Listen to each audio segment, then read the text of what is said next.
le prix payé pour notre rédemption, le sacrifice infini de notre Père céleste en livrant son Fils à la mort pour nous, devrait nous donner une haute idée de ce que nous pouvons devenir en Jésus-Christ.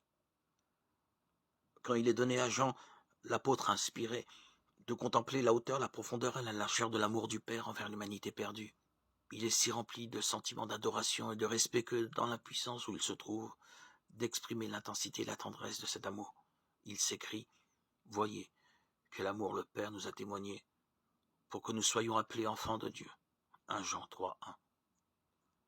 Quelle valeur cet amour donne à l'homme. Par la transgression, les fils d'Adam sont devenus sujets de Satan. Par la foi au sacrifice expiatoire du Christ, ils peuvent devenir fils de Dieu. En revêtant la nature humaine, Jésus-Christ élève l'humanité. Il place l'homme déchu dans une condition où il peut devenir réellement digne du nom d'enfant de Dieu. Enfant du roi céleste, précieuse promesse. Thème inépuisable de méditation.